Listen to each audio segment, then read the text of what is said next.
Friends, welcome to this program on social networking and learning. This video program is related to the master's program in distance education, which is a course MDE 418518 rather now. So there are a series of video programs in this course, and this course is intended to be offered online, maybe through SWAYAM platform or maybe as a part of the online master's program. So friends, we will devote the next 20-25 minutes on talking about the foundational and basic issues relating to social networking and learning. As you all know that the mobile handset that is with you, which is representing a convergence of three technological developments: broadcasting, telecommunications, and computing. All the three at different stages of development now competing, leading to artificial intelligence and machine learning and the kinds of things that are part of today's bouquet.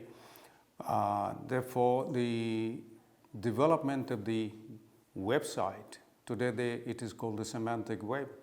The development of the website has led to a situation today that all the three are combined together, converged together rather, available in your handset. And if it is on a website, the applications are more wider and deeper than what is available on in the mobile phone. But the mobile phone is also customized towards representing some of the finer web applications which you could do through your mobile.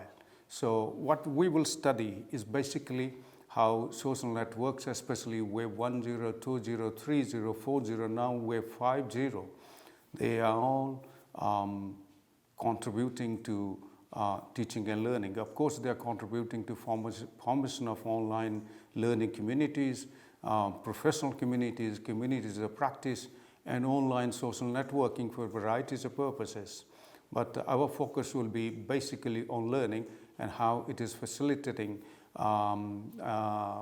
very high order qualitative learning, which could be more self-regulated and metacognitive learning. What you see on your screen is a representation of how Web 2.0 is being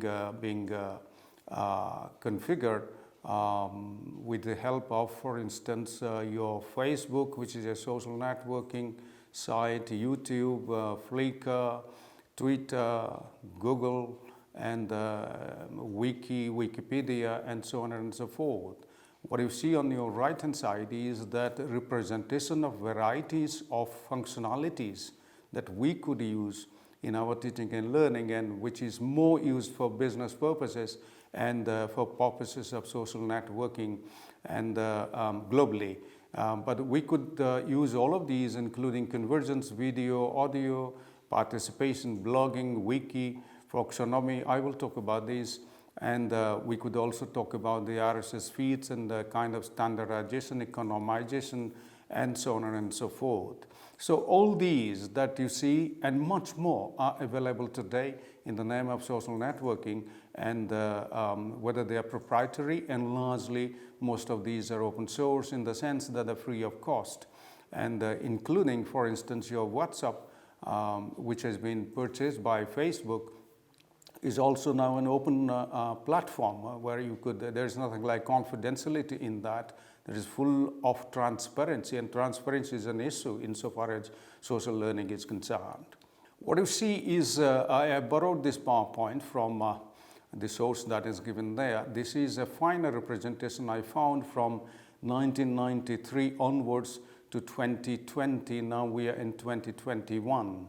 We started with Web 1.0, which is more about searching, uploading, emailing, and so on and so forth, which led to the second circle that you see here.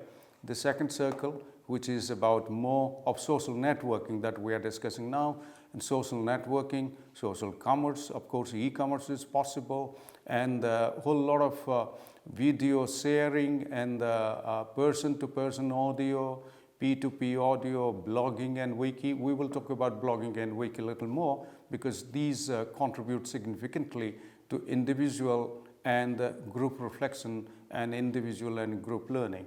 The third circle you see is a much wider development than the first two circles, where this smart advertising is possible, smart searching, virtual shopping is possible. There is a whole lot of smart interface. So this is what is called the semantic web. So the semantic web we will talk about a little bit in my presentation, and we are talking about a virtual world.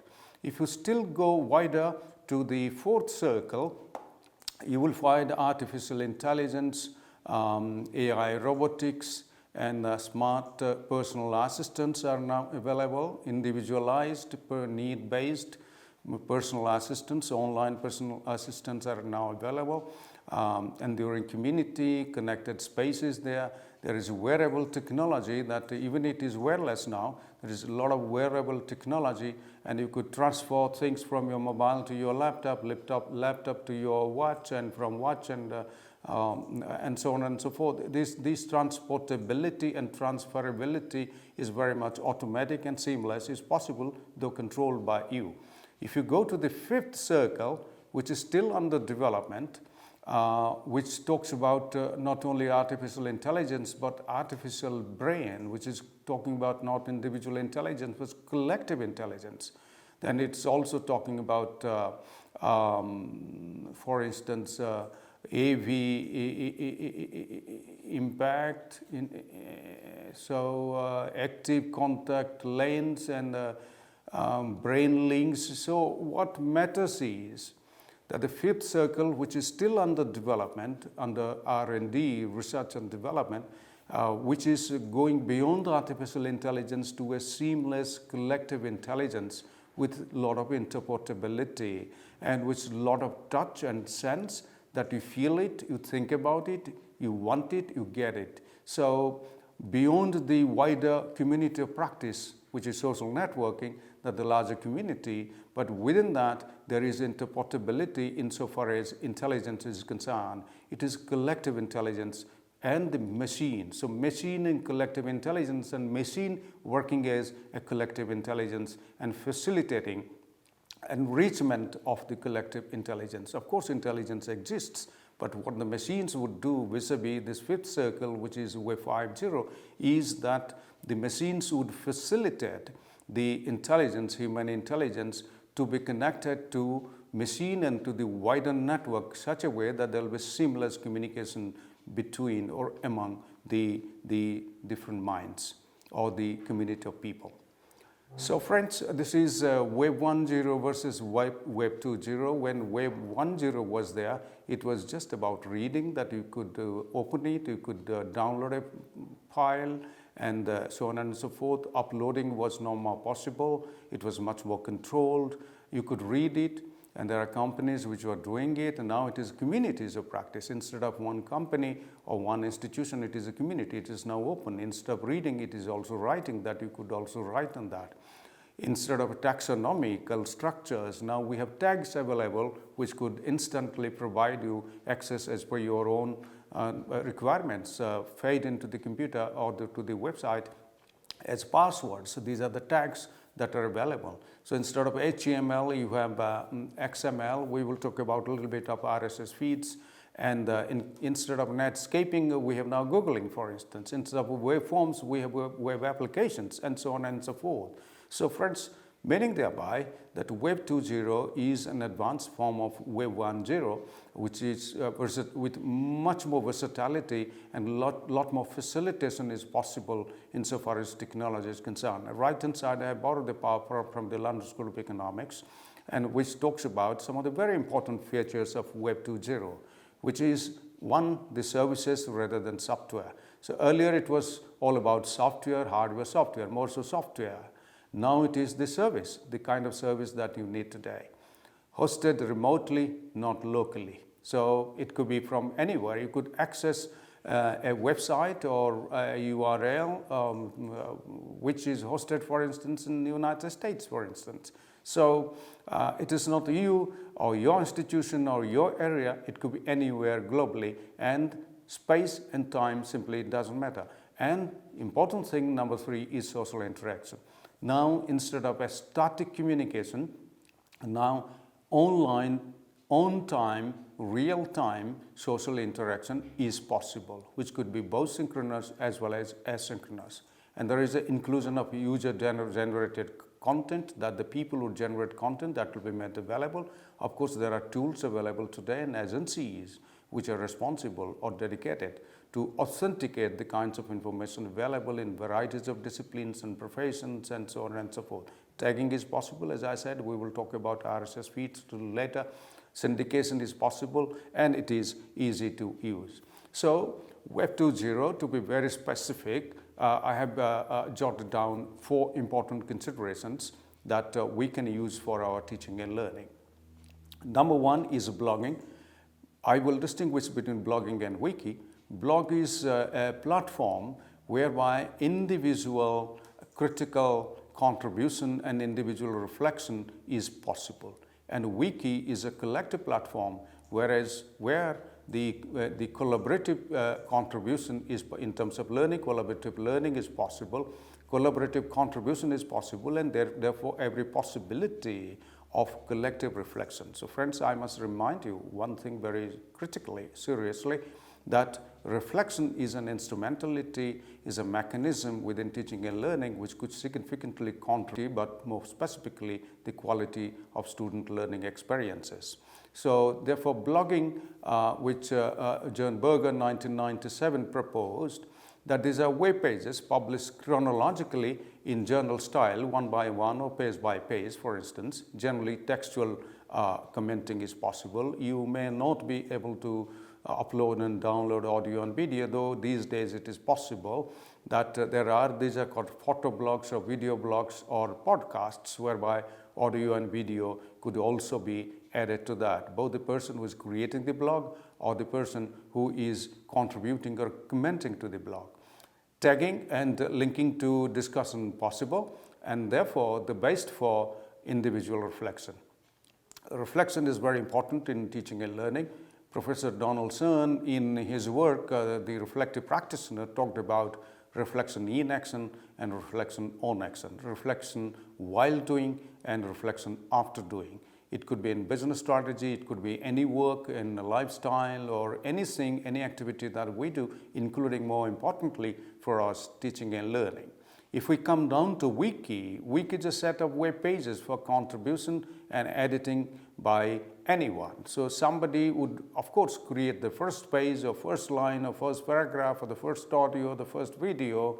The rest of the people who are interested as a professional community of practitioners, or for that matter anybody, could contribute to that, and that contribution would be made visible to a whole lot of people who are accessing that. Content can be historically dug out, that if you are contributing something afresh, you could also try to find out if something else has already been contributed, and therefore you can retrieve and contribute to that or create a new one. Simple worldview with multiple users. So the whole question is multiple users. So multiple users interested in that could contribute. As I would say, those who have the ability as well as the willingness. If you have ability as well as willingness, you could join in and contribute to these. So friends, blogging, contributing to individual reflection, which is a very strong tool that we must use in teaching and learning in both college, university, school education and higher education, and technical and further education too.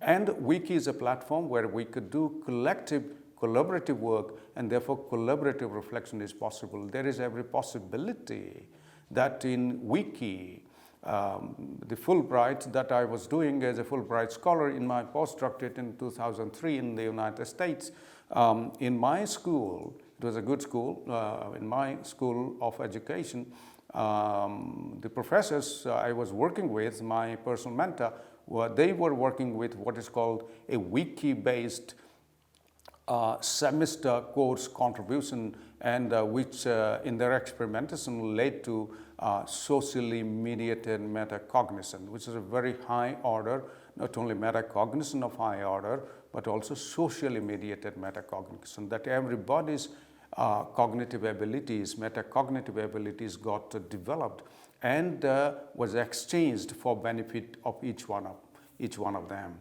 In the Indira Gandhi National Open University, some time back, the university developed what is called a wiki-based platform.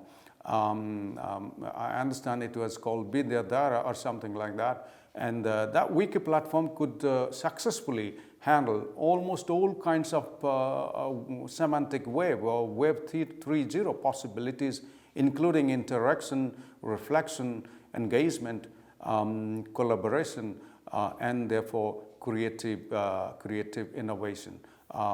That was an experiment which was done and which is available but which is no more used. But then Wiki is one important strong platform which can be used for high order social learning. RSS feeds are very important, a really simple syndication. This is called RSS. These are web feed formats, generally in an XML file, used for syndicating content from blogs and web pages. They will syndicate that, and they will make you available based on your requirement of a password feeding or an author feeding or anything, and an audio, video, or whatever, graphics, animation, whatever you would like to do. And information summary and links to the source are possible, provided with provision also for alerts of new information. This is a very important software or the platform that we could use in our teaching learning when we are developing an exclusive online platform, either through a proprietary platform like WebCity or Blackboard or anything else, or a quite often used open source platform called Moodle. So, and the fourth one that I have listed here is the web page or the website Messup. And Messup we could also use very significantly in our teaching and learning. And these four are very important, I must say. There are plenty that we could discuss, but these four, if we can successfully use, I do hope that they will significantly contribute to enrich our teaching and learning. The Messup combines information and services from multiple web sources, both information and services, whatever services you need, the kind of information that you need. This will bring to you from multiple sources immediately within fraction of seconds. And this is easy to create Messups, then coding application from scratch. So somebody would think that I must develop coding from scratch. It's better to use a Messup and therefore build on that. Friends, what you see is Web 3.0, different formulations of Web 3.0. From Web 1.0, we came to Web 2.0, now Web 3.0, and we will discuss a little bit Web 3.0 immediately. And Web 3.0 includes your personal computing devices, your computer or laptop, the mobile, the database which is connected to that, the remote server, which is not necessarily local. It could be cloud server maybe, and these days most of the servers and computing is cloud computing. There is a remote desktop is also possible. The notebooks are possible, and the mini notes are also possible, including your handset or mobile or an extended mobile or whatever format that we have. Even mobile could also be connected to these. What is possible in the right hand side below that you see that Web 3.0, this is not only this is a Web 2.0, it also brings in all functionalities of Web 2.0, but two different things are possible which are very important for us: social media, social technologies, and social networks. These two are very important today in the development of computer science or development of the semantic web. On the one hand, there are social technologies available which could facilitate us to collaborate, to exchange, to join together in the community of practice. There are social networks which are available. Social technologies are basically hardware, software tools, and social networking is basically the platform or the website or the network which will facilitate us provide all kinds of information, print, audio, video, graphics, animation, data, or anything else that you could think of, could provide seamlessly in a social format, in 24/7, depending on how we would like to use that. And therefore, I would sum it by simply saying that there is a strong possibility that if we bring in social technologies and social network more particularly to join in our flipped classroom kind of situation, in our distance learning as an add-on, or in our online learning as an exclusive or a blended learning context where self-learning, face-to-face interaction, and online collaboration, all three join together to create a blended platform. So friends, now this is about Web 3.0. These 6 fundamentals that I have listed here. John Markov in the New York Times in 2006 talked about that. And Sir Tim Berners-Lee, that you know, who gave us the idea of semantic web, is also, who is the inventor of the World Wide Web, also contributed to Web 3.0. Because a whole lot of tagging, whole lot of formulations that are possible within Web 3.0, they have already been defined by Sir Berners-Lee, and therefore the language and hardware and software developers, they consider those and enrich upon those possibilities, or they could be called as ingredients or the variables that one could consider. First, structuring of data and linking them for more automation, integration, and reuse across applications. What does it mean is that in the database, whole data are available, and today there is a massive explosion of data or information.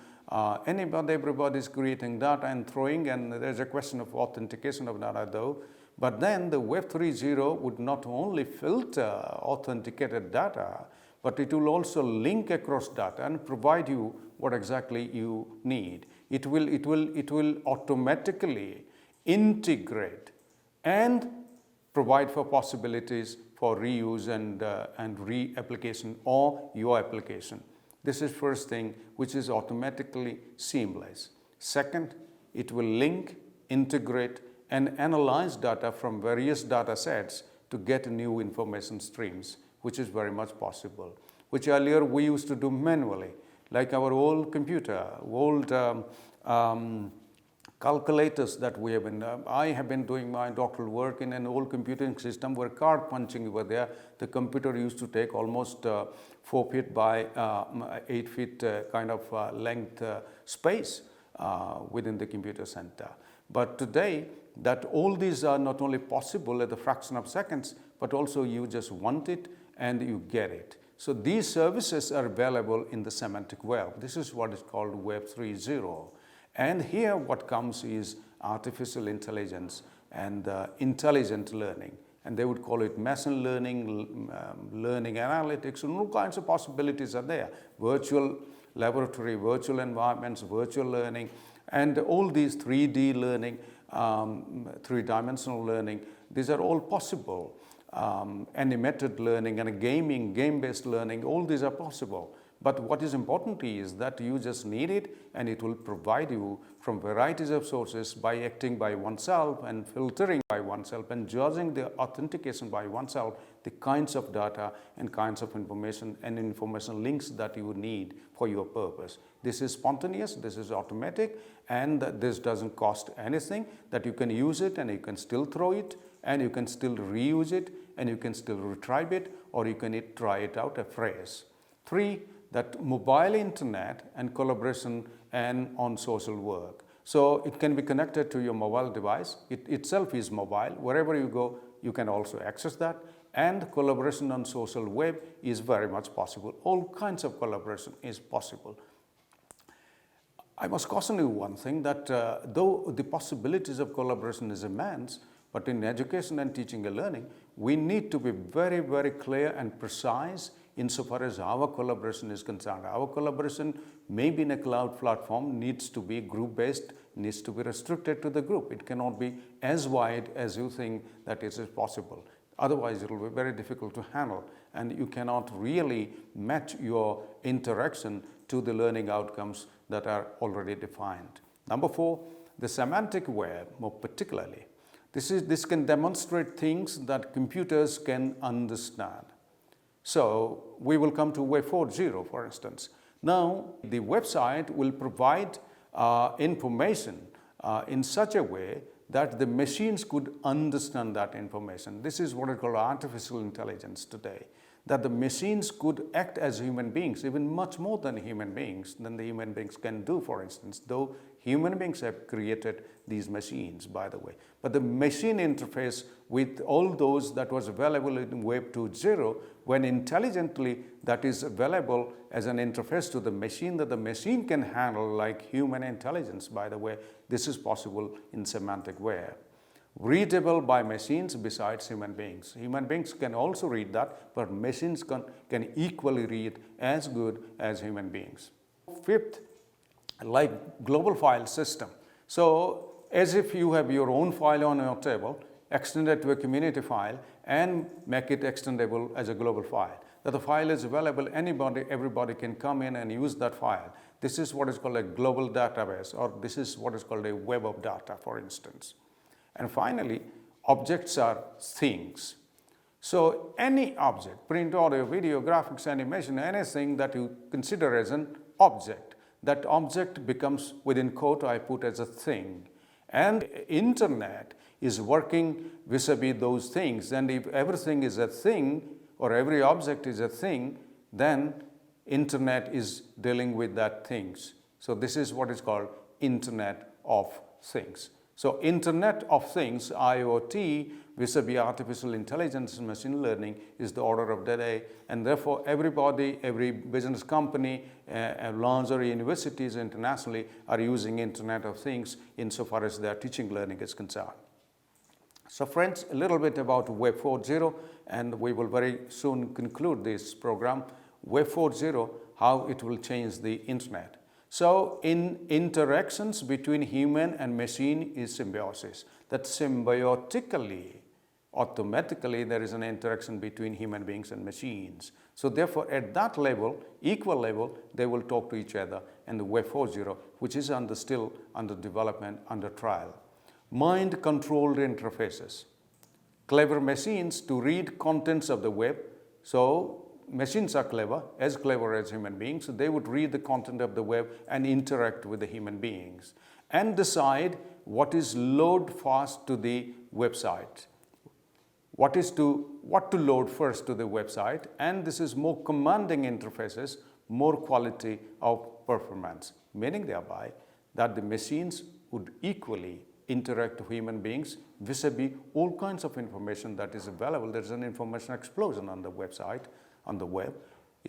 Machines and human beings can intelligently talk to each other to get the best out of. This is what is called a connectivism. When Professor George Siemens and Professor Stephen Downes talked about this, about connectivism, the connectivism would say that there is a huge information explosion today, and information is almost chaotic, and information source is shifting. It was today here, tomorrow there, under what URL, and this and that, and all kinds of things, information is there. So therefore, connectivism would say that both teachers and students need to be empowered. They would like to develop competencies through which, or with the help of which, they would effectively navigate the chaotic, shifting information networks available in the nodes to effectively undertake teaching and learning and achieve their learning objectives and learning outcomes. This is very essential insofar as Web 4.0 is concerned, when artificial intelligence and so on and so forth are coming in. So there's an artificial intelligence. This is what is called as intelligent web. And online networks are there. There are global transparency, governance, distribution, participation, collaboration in community. It is not that simple. Political, social, business, and so on and so forth, besides educational teaching and learning that are available on the website. So therefore, education, politics, society, business, they are now all interconnected. This is a wider definition of interdisciplinarity, global interdisciplinarity that we are talking about. This is a new skill that we need to develop. Of course, artificial intelligence and intelligent web is there. And Web 5.0 a little bit, which is under conception, under research and development, Web 5.0 is an open, linked and intelligent web. This is what is called an emotional web. Besides an intelligent web, we are also talking about human emotions, human feelings coming in. So feelings are much higher order than intelligence, by the way, insofar as machine is concerned. So the machine, human being, and the web, all the three would be interacting in an emotional manner, that you think something at a different level of feeling, and that machine would search the web, interact the web, and provide an interface with you at that level of emotion. This is called emotional intelligence traditionally, but then it is much more beyond that. So friends, finally, Web 2.0 is about simulation. Web 2.0 onwards, 2.0, 3.0, 4.0, and so on and so forth. This is about simulation is possible. This is what is called virtual world. All kinds of simulation is possible in science and technology, in medicine, and such other professional programs. Simulation could be possible, including virtual laboratory or virtual reality is possible. This is a virtual world, but this has to be very carefully used in teaching and learning, provided the students and teachers have equally the ability to handle this as well as access to this seamlessly. Point number 2, communication, socialization and engagement is possible. And engagement in a given task, that you need not create a task, you can borrow a task relating to your discipline or the topic or concept that you are teaching. You can work on that and then throw it back to the cloud world. And this is what is called discourse facilitation. It can facilitate discourse. 3, collaborative creation. The content management system could facilitate, including the wiki, could facilitate the creation of content collaboratively, though at the same level, which is credit-based, in our case, teaching learning, credit-based, and which is related to a curriculum at a particular level, particular discipline, particular concept. This is, of course, confined to that. Sharing and review is possible. This is what is called peer-to-peer file sharing. It is very much possible, and in Web 3.0 more particularly.